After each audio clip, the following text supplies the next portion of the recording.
Welcome to Unusual Activity, powered by Financial Juice with George Avedon and Milton Marmonides. Thank you for joining us this morning, the 3rd of December 2014. Lots happening as always in the markets. Futures are relatively flat this morning. We had already some numbers coming out this morning. We'll get into those in just a few moments.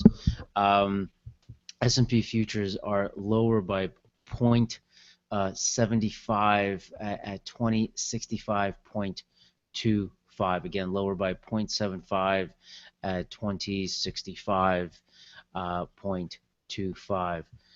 So what we'll do is we'll get into the specifics now, and also we're very pleased to have Yohay, a forex analyst trader with us at the 9:30 hour. So we're very pleased to have him along. Thank you he will be joining us at 9:30. So what I'd like to do is dive right into yesterday's trading day, and then we'll go into the technical side of what we're looking at. First we'll get into the geopolitical, any macroeconomic perhaps that's affecting markets, and then we'll carry on with what specific stocks are impacting, specific stocks news that's being circulated around trading desks around the globe. So yesterday, certainly we had a risk-on trade in pre-market, and in the opening rotation, we had a continued strength throughout the day. S&P 500 was higher by 0.64 at 2066.55. Dow Jones Industrial Average higher by 0.58 at 17,879.55. The Nasdaq was higher by 0.60% at 4755.81. Certainly on the geopolitical side, we always bring this up, and it's continued to be an important factor, and that is crude oil. Certainly the 10-year yield in geopolitical circles, certainly ISIL in the Middle East, Syria, Turkey, southern border, Kobani, certainly that's on the minds of politicians, on the minds of traders, how everything is reacting to that. So that's interesting on that end. Certainly oil being, it seems as though it could be settling in a little bit below the $70 range. So we're at $67.58 USD, lower by, actually higher by 71 cents this morning, forgive me. Just ticked down higher by 68 cents at $67.56 in crude oil. Certainly that low price is impacting all kinds of rumors going around, all kinds of chatter going around. Yesterday we had Saudi Arabia mentioning, or someone from Saudi Arabia, one of the ministers mentioning that should other countries be comfortable with a cut in production, they will be comfortable with the production as well. That certainly impacted the oil market, obviously. Certainly we have Russia. We know that Russia's economy is based on the revenues is certainly from an energy and from a commodity perspective, 50% of their revenue. We hear overnight that Russia's central bank is supporting the ruble.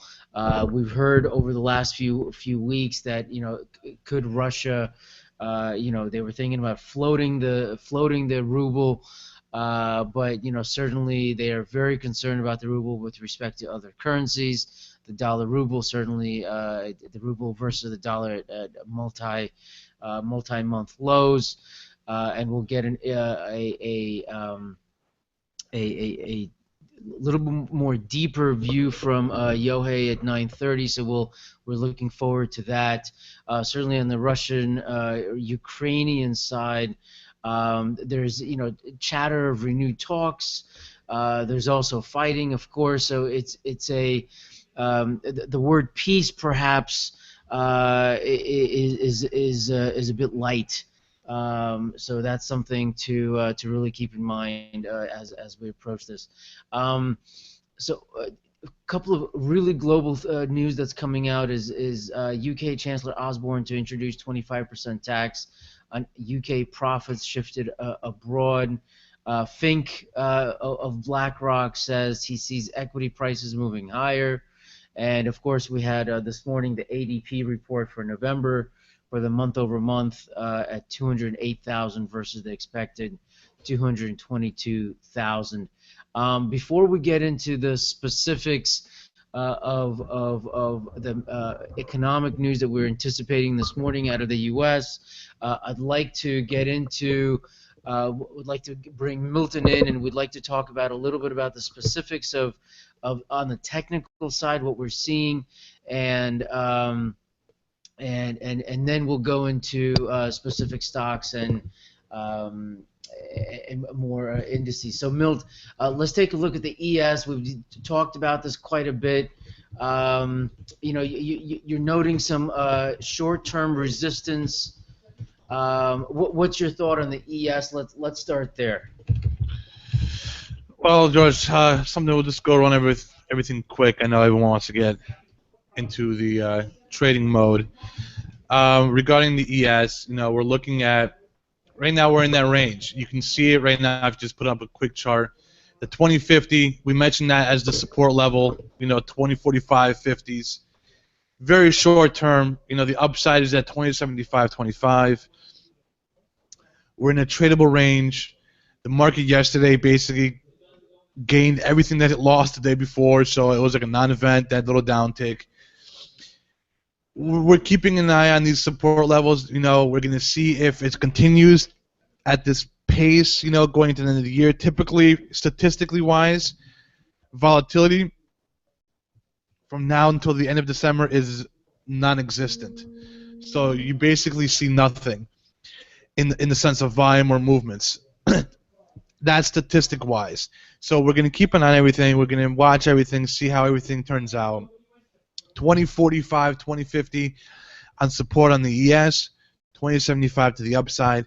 Ideally, when it comes to a daily look at the ES, we'd love to see this come back to 2000. I may be out of my mind to say that, but typically, you want to see a nice retracement from the lows of 18, 10, 15 that happened in late September, early October. So you want to see, or actually mid-October. Sorry. So you actually want to see a retracement. You want to see something where you can be like, okay, it's a move lower. People are digesting the move. We can continue higher. So a lot of traders, a lot of technical guys I've been mentioning and talking to have been waiting for that move lower. We'll see if it happens. Going to the end of the year, it's highly unlikely, but it'll be interesting to see. Let's jump into oil real quick. Sure. Oil is on everybody's mind. Oil is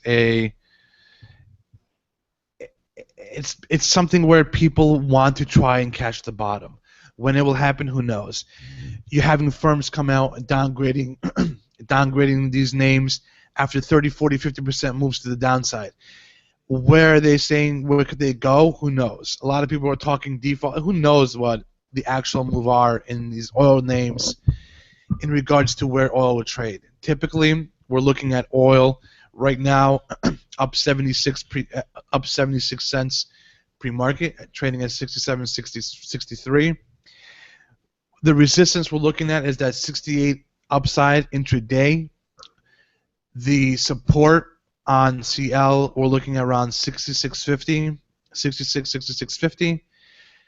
The ideal level to keep a close eye on is if that 60 through 72 number breaks. I think we could easily see that 60 handle, maybe even the 50s. Absolutely.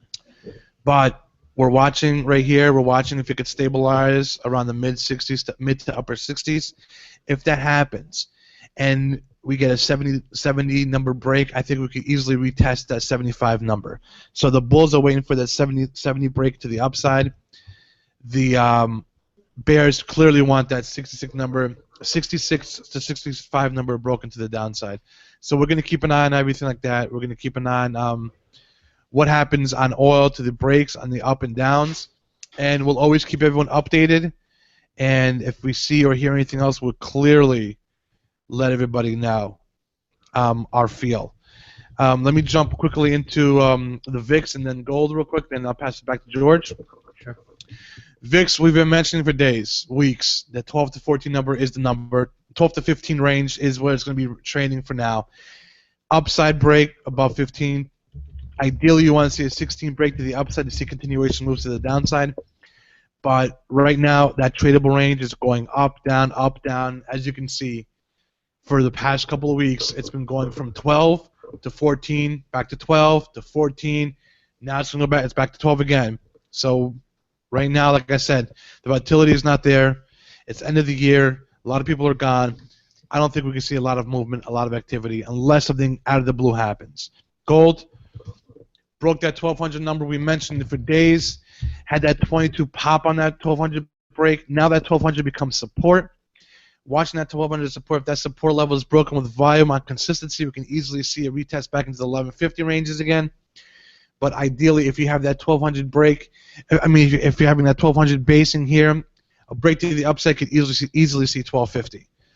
So that's basically a quick jot of a few technical looks. If you have any questions, shoot them in the room, and we'll answer what we have. But I'm going to pass along to George right now. Thanks, Mill. Thank you so much. So, folks, one of the things, so certainly when you take a look at, we'll come back to the presentation here, so you can take a look at the notes that we have for you with respect to the technical side. And again, remember, there's a lot of macroeconomic, geopolitical news that are beginning to affect these markets and have been affecting these markets for quite some time, and that's a really important thing to really bring up. So again, looking at that ES, you see the notes there, the 2070, 2075 for short-term resistance. Support on a daily range is 2035. Intraday support looking at 2064, 2065 pre-market. Again, Milton said, if it breaks lower below that 20, where are we? Bear with me. If it breaks lower, we could be seeing 2050s. But again, keep an eye on how specifically the macro news is affecting these markets, and what we've seen within the last few weeks, market is rather volatile with respect to news headlines, whether it's Fed speak, whether it's just consensus, whether it's an analyst out there, various news. On the other side, we've seen that certain news are not impacting markets as much as they did perhaps 6 months ago or so.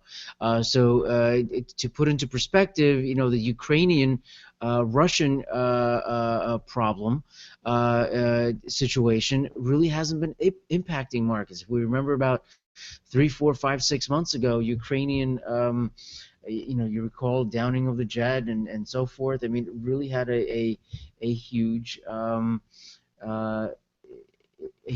impact on the markets, but now no more. So again, when we're taking a look at these oil, when you're taking a look at the oil technicals, although technical analysis is very important, we monitor that frequently and throughout the day, overnight, and so forth.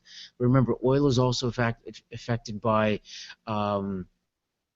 news, so if there's specific news coming out of the Middle East, various other countries, non-OPEC, perhaps something out of shale drillers, have your opinion, have your thoughts on how perhaps to trade these particular entities. But just remember, no matter where you are on the technical analysis side, we've seen that these markets are clearly affected by news headlines, by actions. We've seen that with OPEC last Thursday and Thanksgiving Day, the fact that they didn't cut. Folks, it is affected. So that's something really important to monitor. Let's continue on. We talked about the VIX. Mill talked about the VIX. Gold as well. Remember, gold is affected by news as well. We believe it was a week and a half ago or so, where India announced that they're buying more gold, that they're bought more gold, importing more gold. So that has an effect on things. So again, keeping an eye on those levels. So what I'd like to do is go into this morning.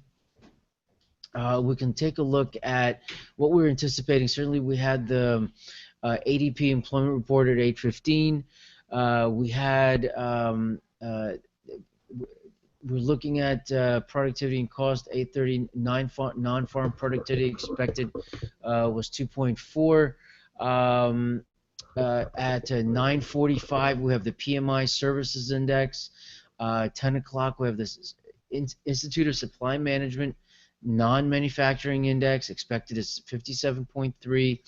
EIA Petroleum Report at 10:30, and the Beige Book at 10. Remember, with everything that's going on with oil, that 10:30 report is even more important as we come into as we're monitoring oil here. And of course, the Beige Book is a more or less of a recap of the 12 Fed regions across the U.S., and that is also looked at rather closely. Typically, we don't get a huge response from the Beige Book, but again, as people read the Beige Book and as people, traders, investors, analysts, institutionals, read the Beige Book, perhaps over a day or two, that impact may be a little bit more because it's quite a bit of information there. You get some of the headline numbers, and then you get that after effect of those news. Today we have a few Fed governors speaking. 12:30 is Charles Plosser, excuse me. Brainerd 2 p.m. and Richard Fisher at 7:30 p.m. So again, and the reason why we bring that up, it's important to understand who's speaking. Perhaps leniency, whether they're dovish or hawkish, meaning dovish, less rate hike tendencies, hawkish, more rate hike tendencies, and the conversation that they have within that speaking engagement. Sometimes they don't bring up monetary policy, but again, it's important to note that these folks are speaking. Let's jump into overnight activity. Certainly in Asia, we had, bear with us one moment, Asia, we had Nikkei higher by 32, higher by 0.32. Hang Seng is lower by 0.95. Shanghai higher by 0.58. In Europe, we have the FTSE lower by 0.28%. CAC in Paris basically flat. DAX in Germany at 0.27, higher by 0.27%. IBEX in Spain higher by 1.12%. Again, we want to bring this slide up. Remember, OPEC had a no-cut impact on smaller nations and U.S. shale producers. Reason we bring that up, it would not be out of character for OPEC to have a surprise meeting, maybe some comments from various countries from the OPEC producing OPEC nations. So again, we'd like to bring those up. Certainly, there's a lot of our thought is that perhaps it's a little bit of game theory going on with respect to OPEC and the shale producers. And that's something that's it's a bit hazy, but again, very interesting. Milton talked about, is there, we talked about a possible trade building last week in oil before the meeting. Those folks that were anticipating a production cut, it was clearly uh, um, a clearly a binary bet whether they cut or not, and that really rough reaction in the oil markets and the securities ETFs, ETNs clearly indicated that it was a binary bet, that people were just either right or wrong, and that's something very interesting. So in this list we have the ETF, ETN, oil ETF, ETNs for your use. Some of these are short, some of these are long, some of these are 2-3 times volatility. But again, important to keep an eye on that. We'd like to jump into the commodities, energy, and raw materials, what's happening this morning. We have oil, again, higher by 63 cents at $67.51. Gasoline lower by 0.0008 at 1.8113. Heating oil is higher by 0.0016 at 2.1560. Natural gas lower at by 0.087, 3.787. Also, something in mind with respect to distillates and natural gas. Weather in the Northeast here in the U.S. has been relatively warmer than usual in December. We had a little bit of a cold snap. This is just a little bit of anecdotal evidence for all of you energy traders.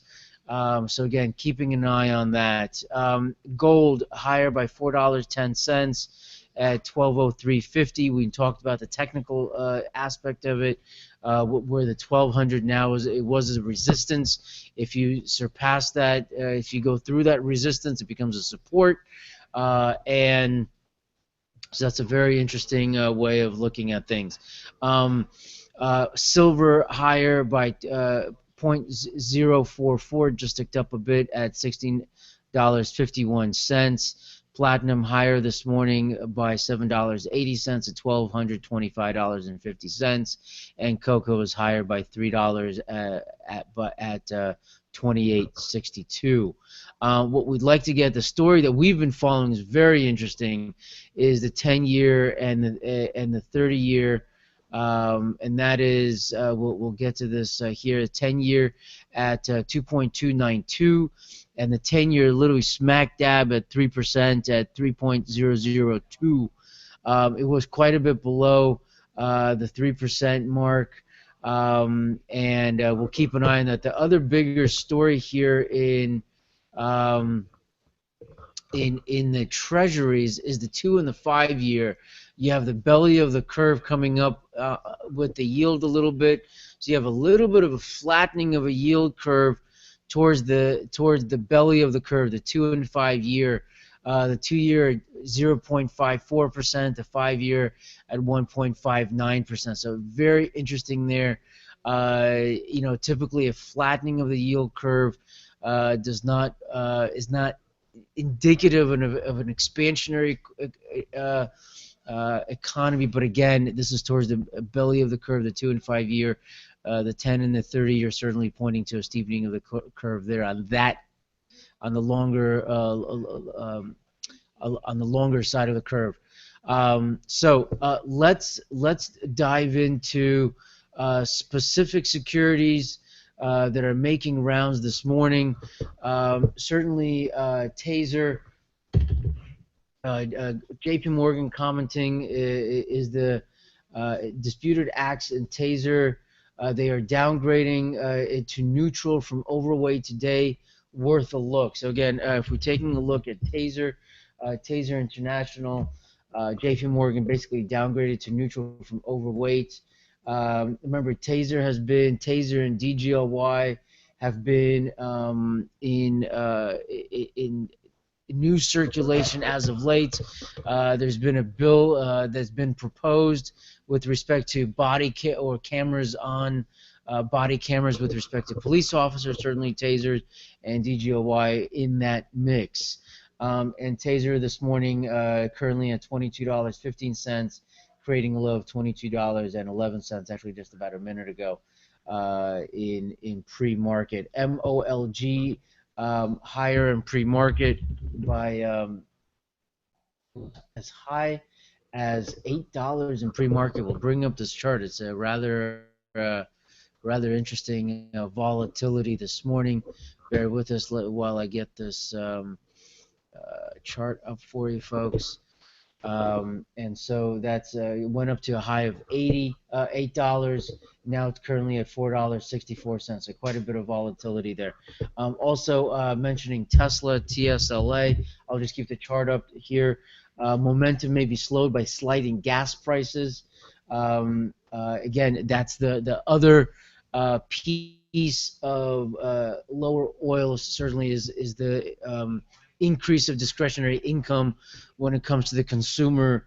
So again, Tesla lower this morning at $225.95. Again, this is according to the Wall Street Journal. MPLX, we have a 3 million share spot secondary priced at $66.68. Stock currently in $66.79. We're about 5 minutes away from the open. JD 21.834 million shares secondary priced at $23.80. Currently stock is at $24.40. Also making the rounds around the desk this morning is OMN, urged by activist Barrington to break up, according to the Wall Street Journal. Stock currently indicating this morning at $7. That's OMN. SYNI announces $50 million convertible senior secured notes and warrants. Currently not indicating yet in pre-market, but again, we're just a few minutes away from the open. AMRK files to sell 22.5 million shares of common stock for holders. Wednesday, so this morning we have $29.30 in indication on ARMK. Also, Walgreens, WAG, we have currently indicating at $67.15. This morning, Walgreens reports November sales growth 4.9%. Comps growth is 4.5%. So let's see here. Couple of things that are also making news this morning. We'll just pick it out as we're seeing here. Is the syndicates? We'll circle back to the syndicates, and then we'll jump in with Yohay in just a few moments here, folks. Looking forward to that. So on the syndicate side, CDW 15 million share spots secondary priced at $33.28. CDW this morning at $33.29. Finished the day yesterday just at around $34.40.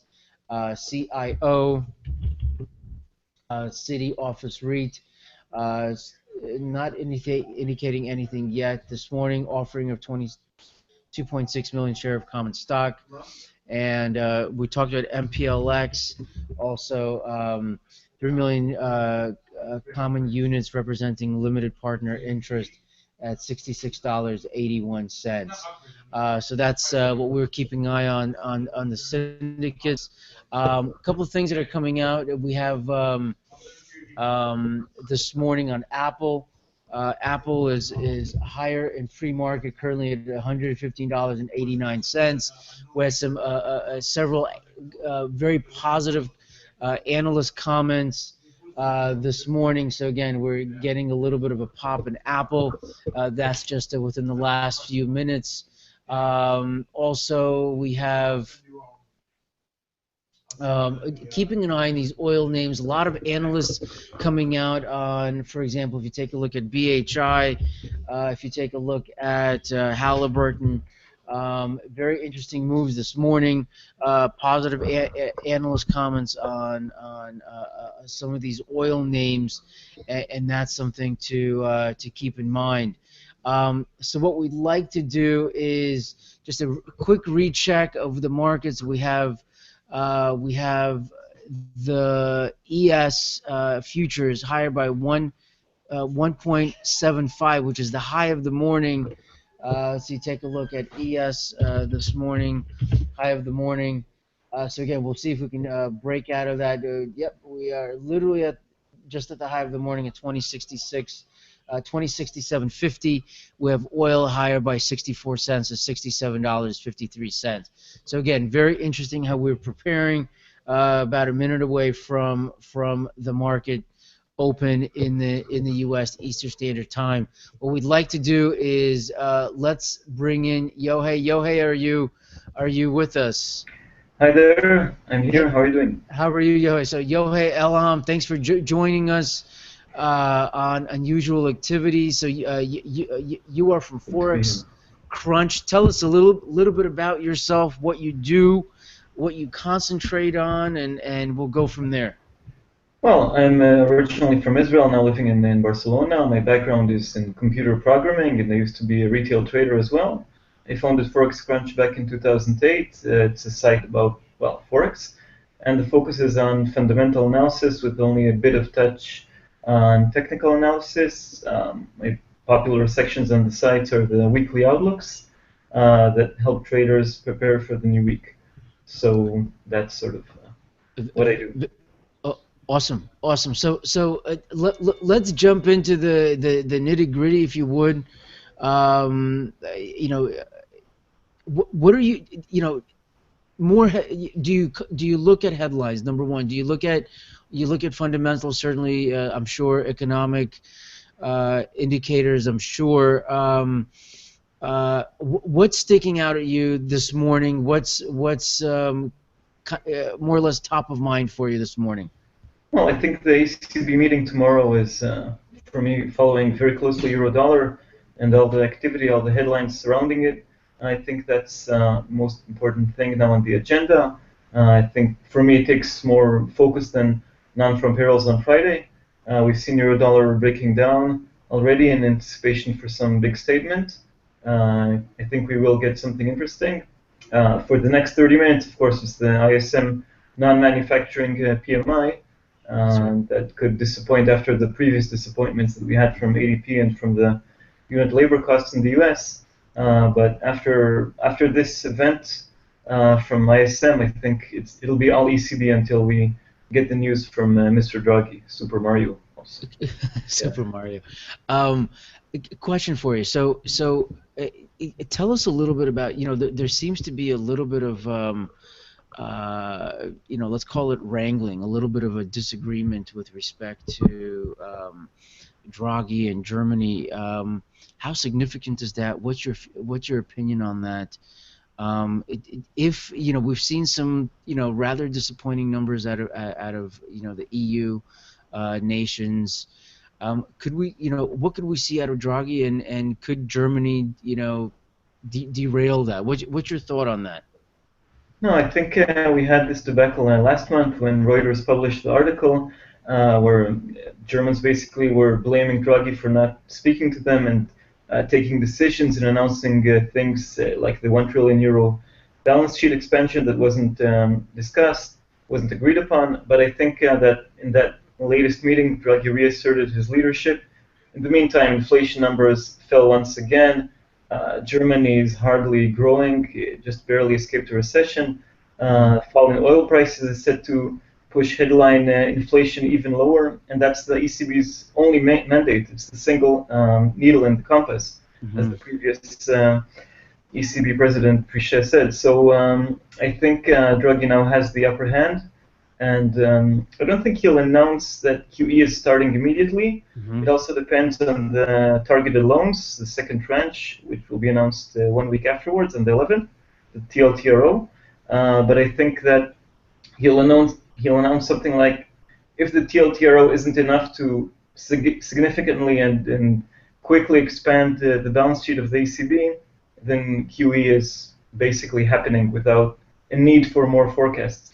Yeah, so it's important to remember we have in this meeting also the fresh forecasts. They're released every 3 months.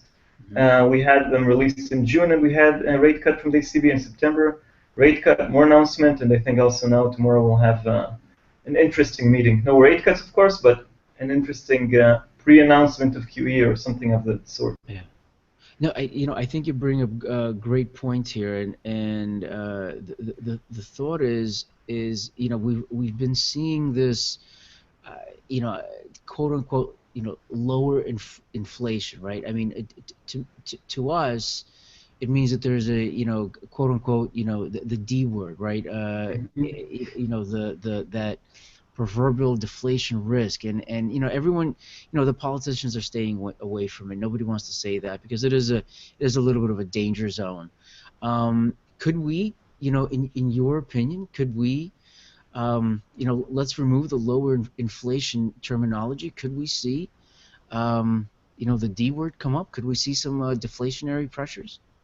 Yeah, you're absolutely right. Up to now, Draghi and other ones just deny deflation. They just did low inflation. I think I think that it's quite imminent with the fall of oil prices. At least a temporary dip into deflation. One ECB member changed the wording and said we'll not have full deflation. But so I guess they're beginning to well they're beginning to back down from the denial. I think we'll have temporary deflation, and they're of course also blaming governments for not doing enough, which has some truth in it as well. Yeah. But I think they'll be more. Last time Draghi talked, he had a bigger sense of urgency of the need to act fast, and I think danger of deflation, even if it's temporary, and it will mean that this word will pop up in some kind of manner. Yeah. Do you, there's conversation out there, and we've brought this up on the show several times, and we talk about this decoupling, right? We know that there's in European Union, there's not every country is progressing or degressing, at the same rate, obviously, right? Do you think, let's talk about the U.S. just for a minute, we want to keep it global, but do you think that the U.S. can sufficiently decouple from, what seems to be a growing contagion from the EU? I mean, let's tackle that. I mean, what do you think? I mean, our thought process, there's a possibility that it could decouple from the quote unquote the deflationary pressures, but at the same time, you look at the S&P 500. One of our listeners mentioned that 80% of the semiconductors are international, right? So what's your thought on that? Can the U.S. decouple? What's your thinking on that? Well, the world isn't totally is going towards globalization, and it's advancing all the time. So the U.S. can't totally decouple, but I think the U.S. is growing nicely. The U.K. is growing nicely. Yeah. China is somehow managing to balance or rebalance its growth. Japan is doing a lot. So Europe can weigh a bit on the U.S. So we won't have 5% growth in the U.S. while we have recession in Europe. We'll have, but I think we can have around 3.5% growth in the U.S. next year, and with Europe just muddling along with 0.5% of growth or something like that.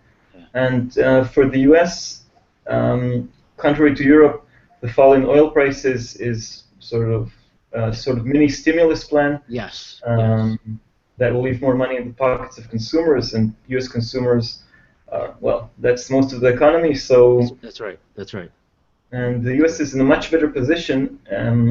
First, we have economic growth, then more jobs, and eventually also a combination, of inflation and jobs. That means people get a raise in their salaries.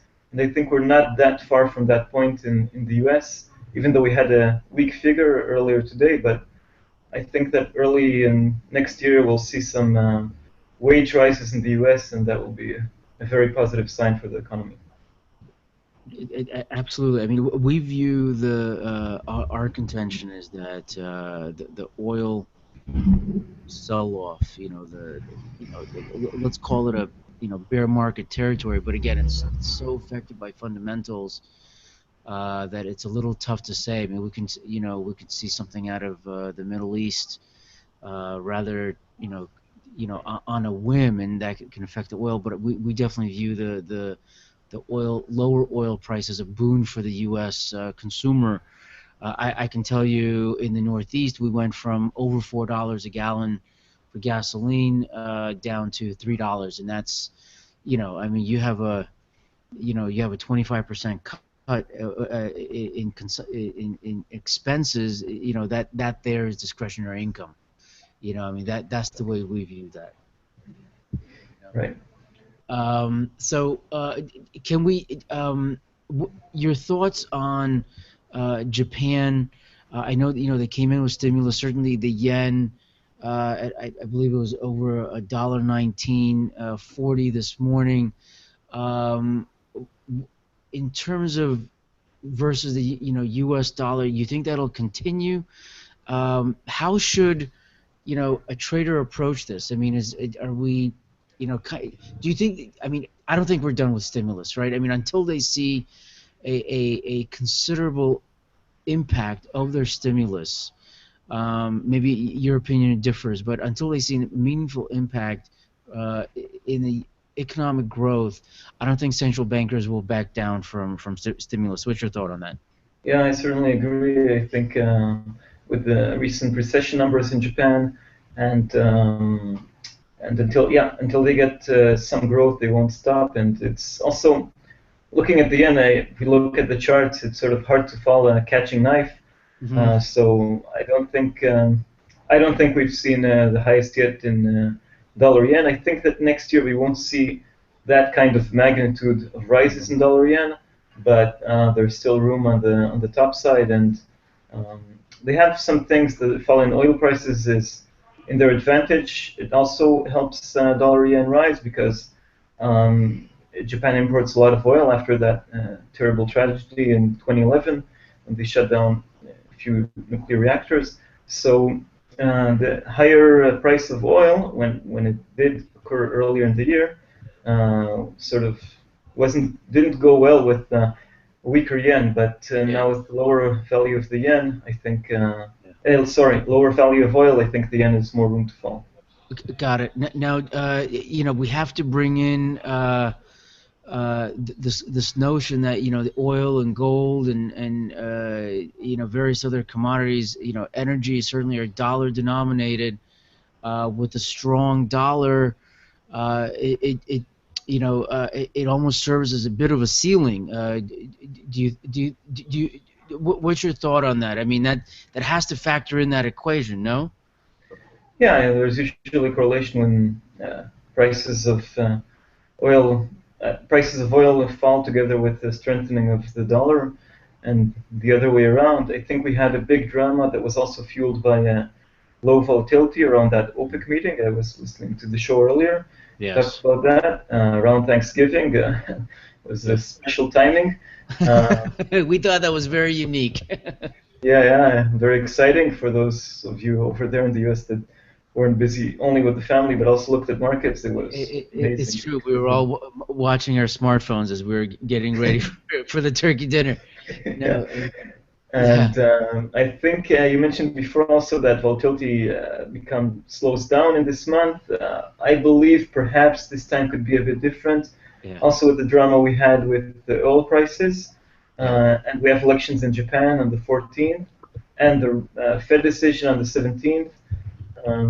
So I think this month will be a bit more active, especially after we had so many boring months in Forex and oil market as well, up to the end of August. And with this huge wake up in volatility, I think it will not significantly slow down in December. So. Do you also track? I know you're in forex and fundamental economic, macroeconomic. You monitor geopolitics, obviously. Right. Our thought process with just quickly with the Ukrainian-Russian situation.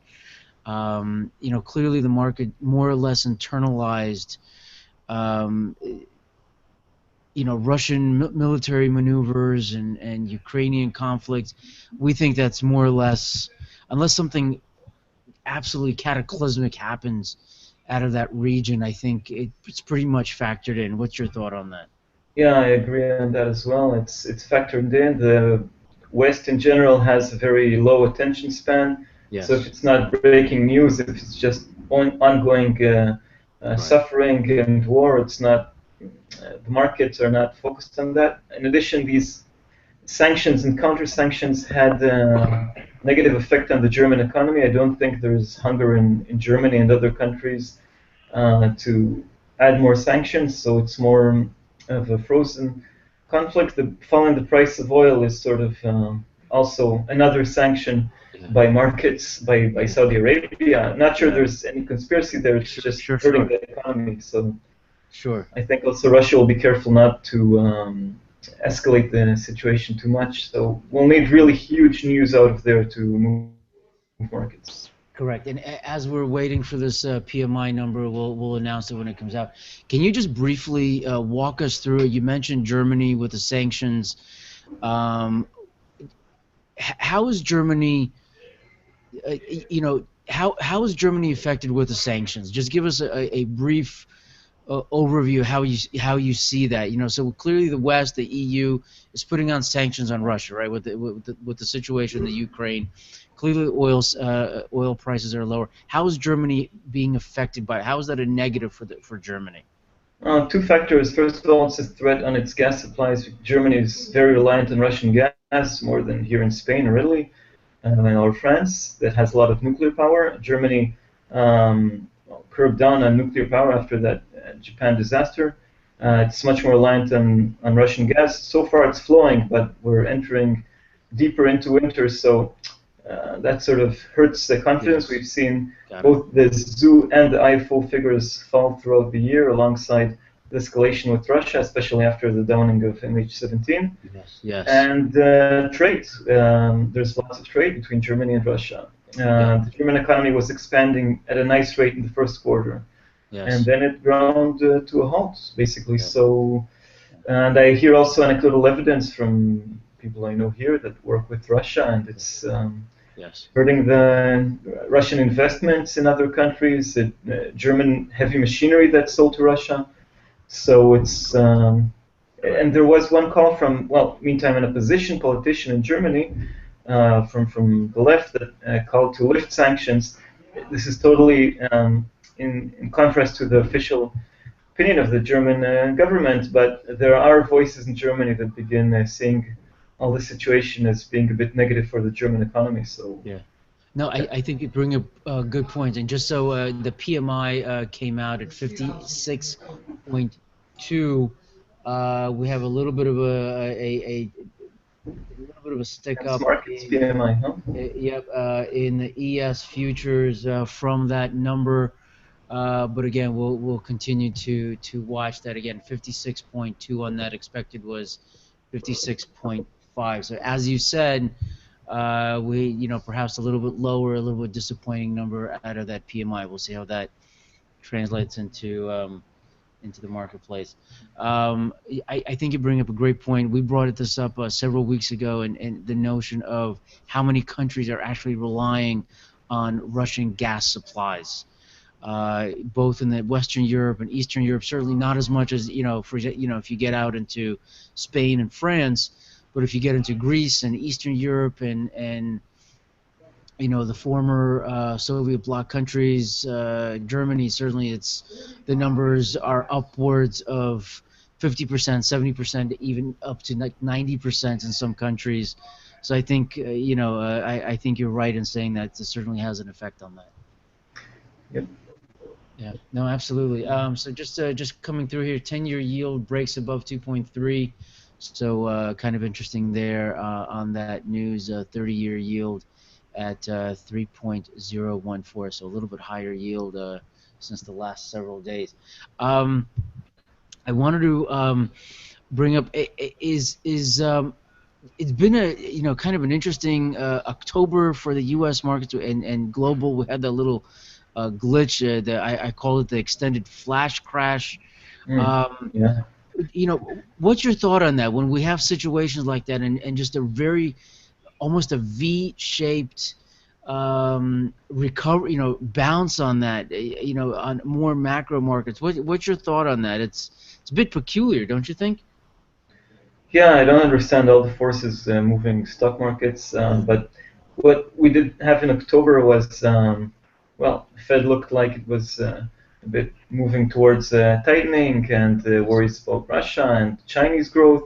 And I think also stock markets were due for a correction, or many people were talking about a necessary correction.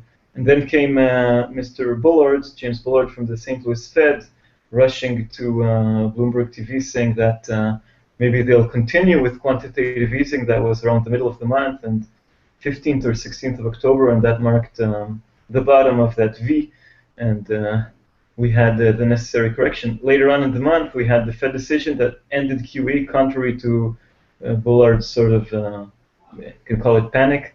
But in Yes, the meantime, yes. markets sort of adjusted. We had the correction, we had the bounce back. All in all, I think that in 2015 we'll see stock markets less dependent on central banks, and we'll have more activity in stocks, which is dependent on the actual performance of companies, less sort of fueled by QE. Yeah, Uh, yeah. So are you anticipating volatility to come back to the markets in 2015, or do you think we'll be in this, I hate to call it ho hum. It's a horrible expression, but it seems to be a little ho hum, right? A little bit at a time. It's kind of like an old man coming up on a staircase. But do you think volatility will come up in 2015? Well, first of all, I certainly hope so because I need volatility or something to write about. Yeah. I think yeah, we have divergence between different central banks. Japan and the ECB are going towards more loosening. The Fed and the UK are going more towards tightening. Um, so when things move in different directions, Yeah. usually we have more activity, at least in foreign exchange. Regarding stocks, also, I think with the removal of QE in the United States, which is still the biggest factor, I think we'll have more action in stock markets. And it doesn't mean they'll crash or Right. correct severely, but I think we'll see them moving in faster moves, more Sure. volatility. Sure. It's a mix of hope and expectation. Sure. And look, and you being an engineer and have an engineering background as well, and the reality is the algos in place, the quantitative what's in place. That's my our opinion is that there's a considerable algos in place, and that's why you have these very severe moves, whether it's in forex, whether it's in commodities or more macro type equity indices. I think that's why you have these really massive moves and very rough moves and quick, because everything's the algos factor everything in, right? It's the models have that in place. Yeah. Thoughts? Any thoughts on that? Yeah, it's very quick, and then algos now take a much bigger portion of the actual trading. We have all these spoof trades, which are just fake orders and things like that. So it's become complicated if you're trading day trader looking for the ticks. Yes, But it's important to remember that algos are programmed by human beings, and we that's right. human beings unfortunately make mistakes. That's right. So we have these flash crashes as well, That's right. and we have headlines that come at unusual timings, these bombshells, which are human-made, and Yes. the algos don't always know how to interpret what people say in headlines. So we human beings still have something to do in markets, not only And, look at the yeah, algorithms play. Yeah, no, I agree with that. As we have traders and investors listening to us, any thoughts on, how would a trader approach this market now? So we're getting into end of 2014. What's most interesting to you over the next month or so that you really want to keep a really close eye on? If traders are looking to get into forex, if traders are looking to get into commodities and so forth, what's really compelling to you? Well, I think that traders should treat this period not as a period of boredom due to low volume, but actually anticipate these flash crashes, sudden rises, or so. I would suggest trading with less leverage. And specifically, what I focus on forex is euro dollar. It's the world's most popular pair.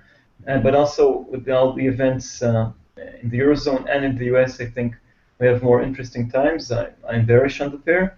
The Australian dollar is also interesting with the recent drops. I also see the dollar strengthening against the yen, but there I would a bit more cautious. I don't know. I think it has room for a rise, but I'm not sure when it'll stop. It's harder to tell. Also, the elections in Japan are sort of just a bit of a wild card. So I would focus on euro dollar, Aussie dollar. Of course, this also has an impact on oil prices. We have now sort of a period of calm, but it's calm after the storm and perhaps before the next one, because correlated markets. And if we have a storm in euro dollar, eventually, in some way or another, I think it'll reach oil prices as well. On the euro, you mentioned the euro dollar. Do you think this morning on the way in to the office, someone was discussing euro at 1.20? You think that's a possibility? You think that's something that Yeah. On the horizon, or this just a little bit of a panic merchants out there? No, there are good reasons for the euro to fall even below 120. What we've seen since that V-shaped thing in October is that it's sort of a more gradual grind lower, and contrary to September when there was a bigger fall. So I'm not sure we'll see that this year. 120.42, if I'm not mistaken, was the low in July 2012 when Draghi had his famous whatever it takes speech. So I think we'll see a fall this week, and then depending on the Fed, we might see another push lower. I'm not sure we'll reach that 120.40 or the very round 120 line this month, but there's still room for fall. I think I agree with many analysts that look at 115 as a target for sometime next year in the first or second quarter. There is room down, perhaps not 120 this month. Got it. No, good point there. I thought that was a very poignant this morning, and you speaking about it. That clearly we have a little bit of room to fall for the euro. As we're tidying up here on our show, Yohay, thank you so much for joining us. Thank It's been an you. absolute pleasure. I mean, I think you have a great view of the markets globally and certainly from a technical perspective. We hope that you will come back, and we'll go from there. Thank you. And just as a recap, ES futures are higher by 3.75 at 2069.75 here in the U.S. Oil is higher by 75 cents, $67.62. I'm sorry, $67.66 in oil, so we're keeping an eye on that. So, folks, thank you for joining us this morning on Unusual Activity, powered by Financial Juice, with our special guest Yohay Elam from ForexCrunch.com. Yohay, thank you very much, and it's been a pleasure. And thank you for joining us, folks, and wishing you a great day and good hunting. Thank you, folks. Enjoy.